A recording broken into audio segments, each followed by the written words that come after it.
लाडकी बहीण योजनेसाठी सरकारला मोठा द्राविडी प्राणायाम करावा लागतोय। सामाजिक न्याय विभाग असेल किंवा आदिवासी विकास, काही खात्यांनी आपली खदखद व्यक्त करूनही झाली आहे। लाडक्या बहिणींसाठी निधी वळवण्याचे एक एक परिणाम आता समोर येत आहेत। बालसंगोपन योजनेतील महिलांना पैसे मिळणं कठीण झालंय। काही ठिकाणी 9-10 महिन्यांपासून पैसे मिळाले नसल्याचं सांगितलं जात आहे। लाडक्या बहिणींसाठी भाचरांना वंचित राहावं लागत असल्याची खंत व्यक्त केली जाते। पाहूया हा स्पेशल रिपोर्ट। या आहेत परभणीच्या पूर्णा तालुक्यातील कंठेश्वर गावच्या रहिवासी अनिता जाधव। कोरोनाच्या साथीत पतीचं निधन आणि त्यानंतर कॅन्सरनं सासूचं निधन झाल्यामुळे 2 मुलांची जबाबदारी एकट्या अनिता यांच्या खांद्यावर आली। सरकारच्या बालसंगोपन योजनेतून मिळणारा लाभ हा त्यांचा मोठा आधार होता। मात्र गेल्या 9 महिन्यांपासून त्यांना या योजनेचे पैसेच मिळालेले नाहीत।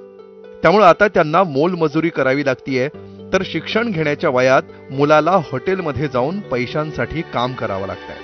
सरकारनं लाडकी बहीणसाठी पैसा वळवल्यामुळे या लाडक्या बहिणीचे मात्र हाल सुरू झाले।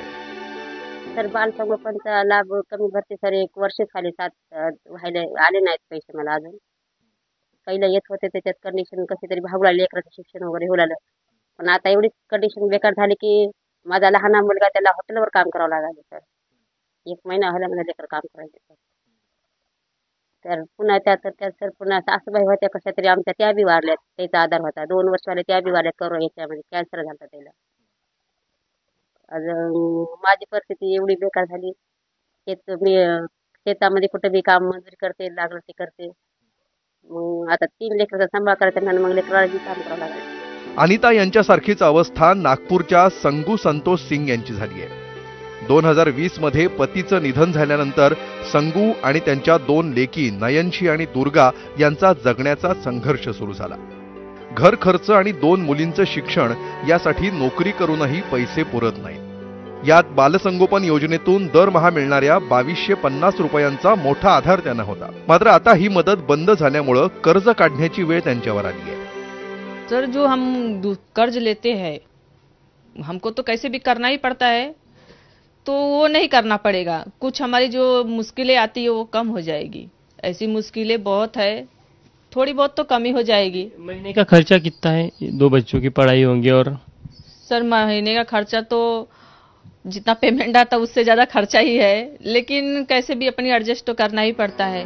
बालसंगोपन योजनेतून मिळणारे पैसे येणं बंद झाल्यामुळे महाराष्ट्राच्या प्रत्येक भागात अनेक कुटुंबांची आणि लेकरांची अशीच परवड होऊ लागली। विधानसभा निवडणुकीत महायुतीसाठी लाडकी बहीण हुकमाचा एक्का ठरली। मात्र हा एक्का सांभाळताना सध्या इतर योजनांचे पत्ते मात्र कट होऊ लागल्याचं चित्र आहे। लाडक्या बहिणींना खुश करताना राज्यातील एकल पालकांना आणि छत्र हरपलेल्या निराधार बालकांना मायबाप सरकार वाऱ्यावर सोडत असल्याचं चित्र आहे। 1975 सालापासून अखंड सुरू असणाऱ्या या योजनेवर सध्या आर्थिक आणीबाणी आली आहे। लाडक्या बहिणीसाठी जर 2.5 कोटी महिलांचे पैसे एका क्लिकवर त्यांच्या खात्यावर जात असतील, तर या महिलांच्या मुलांच्या शिक्षणासाठी त्याच डिपार्टमेंटचे अधिकारी असून सुद्धा केवळ फक्त 1 लाख मुलं असताना ते पैसे दर महिन्याला का जमा होत नाही, त्याला तांत्रिक अडचणी काय येतात, याच्याबाबत सुद्धा विचार करण्याची गरज आहे। संजय गांधी निराधार योजनेसाठी 5 प्रकारचे पेन्शन महाराष्ट्रात आहे। 27 लाख महिलांना सरकार फक्त 1,500 रुपये देते। नागपूर हायकोर्टामध्ये मी याचिका दाखल केली की या एकल महिलांना जे निराधार पेन्शन मिळतं ते 5,000 रुपये करावं, पण याच महाराष्ट्र सरकारनं असं ॲफिडेव्हिट दिलं की सरकारकडे त्या योजनेसाठी पैसे वाढवायला पैसे नाहीत, आणि दुसरीकडे मात्र इतकी उधळपट्टी तुमची चालू आहे। बालसंगोपन योजनेतून गेल्या 50 वर्षात अनेकांना आधार मिळालाय। अनाथ मुलांना मायेचा आधार मिळावा, संगोपन व्हावं आणि शिक्षण मिळावं यासाठी 1975 साली ही योजना सुरू झाली। या योजनेत सध्या राज्यभरात 1,10,000 बालकांचा समावेश आहे। या योजनेत दरमहा 2250 रुपये दिले जातात। मागील 1 ते 1.5 वर्षांपासून मुलांना पैसे मिळालेले नाहीत। अनेकांचे प्रस्ताव मंजूर होऊनही 3 ते 4 वर्षांपासून 1ही रुपया मिळालेला नाही। कोविड काळात अनेक बालकं अनाथ झाल्यामुळे योजनेतील लाभार्थींची संख्याही वाढली आहे। लाडकी बहीण योजनेमुळे 50 वर्षांपासून सुरू असणाऱ्या या योजनेचा लाभ बंद झाल्यामुळे विरोधकांनी सरकारवर जोरदार टीका केली आहे। सगळी माहिती आम्ही काढतोय सरकारकडून।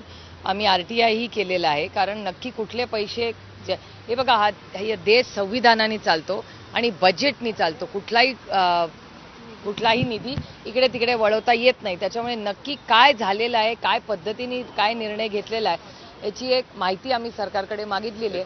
एक 8 दिवसात ती आली की मी तुम्हाला त्याच्यावर स्टेटमेंट देते. सर्व योजना सामाजिक न्यायाच्या, गोरगरिबांच्या, वृद्धांच्या रद्द करून तो सगळा पैसा फक्त मतं विकत घेण्यासाठी वापरला जातोय. अनाथ मुलांना सुद्धा तुम्ही सोडत नाही. आश्रमशाळा त्याचे पैसे वळवले, आश्रमशाळांचे पैसे आपण वळवले. गोरगरिबांच्या, दलितांच्या वसतिगृहाला लागणारा खर्च जो आहे त्याचे पैसे आपण वळवले. तुमच्याकडे पैसे नाही ते सगळं कशाला करता तुम्ही सांगा ना. ही योजना निवडणुकीपुरती होती आणि पुढल्या निवडणुकीला 3 महिने आम्ही परत ही योजना सुरू करू, हे तुम्ही स्पष्ट सांगा. लाडकी बहीण योजना असो किंवा बालसंगोपन योजना, दोन्ही योजना महिला आणि बालविकास विभागाच्याच. लाडकी बहीण योजना 45,000 कोटींची आहे, तर बालसंगोपन योजना 400 ते 500 कोटींची. मात्र तरीही लाडकी बहीण योजनेमुळे राज्यातील लाखो बालकांच्या संगोपनासाठी आणि शिक्षणासाठी मिळणारी आर्थिक संजीवनी थांबली आहे. राज्य सरकार करोडो रुपयांच्या घोषणा करतंय, हजारो करोडो रुपयांच्या विकास कामांची घोषणा होते. मात्र ज्यांच्या डोक्यावरचं आई वडिलांचं छत्र हरपलंय, ते अनाथ झालेत, निराधार झाले, त्यांच्याबद्दल राज्य सरकार एवढं निष्काळजी का? राज्य सरकार त्यांना पुन्हा एकदा अनाथ करू पाहतंय का? राज्य सरकारच्या संवेदना कमी झाल्यात का? असे एक ना अनेक प्रश्न आता समोर येत आहेत. कॅमेरामन हेमंत कदमसह राजू सोनवणे, ABP माझा, मुंबई.